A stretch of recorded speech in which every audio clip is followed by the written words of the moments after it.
Hello mga B. So ayun, pagbungad pa lang naligo agad ako. Tapos tinapalan ko yung makapal kong mukha para numipis pagdating ng Macau.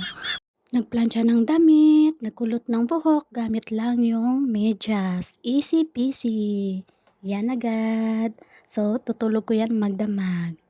Umaga na mga B. Magbawas muna ng kinain kagabi pagkatapos mag-prepare ng breakfast ng aking amo.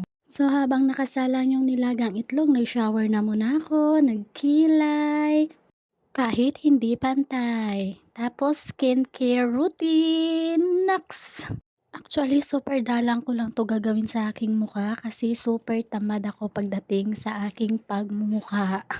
Sa isang linggo, 2 beses lang ako maganyan kasi bukod sa matipid na at wala pang pambili ng panibago next time is keto baka naman. So nag-sunscreen na tayo mga B.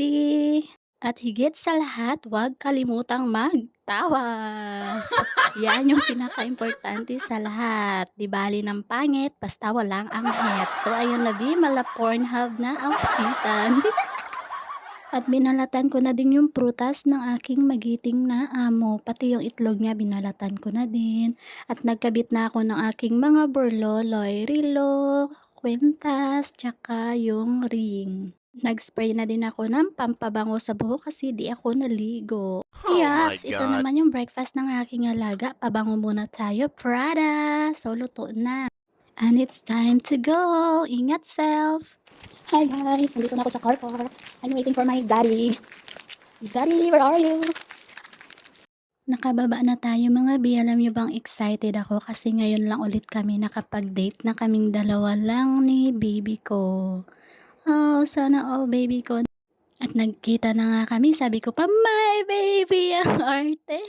Magbe-breakfast na. So habang nag-aantay ako sa kanya, tatanggalin ko lang yung aking pinakulot na buhok. Basta kulot! Wala lang. So, ready to eat. So, habang kumakain, niloloko niya ako. Hindi daw ako makakapasok sa immigration dahil sa suot ko. After kumain, abang na kami ng bus. You know, kiss-kiss pa sana all.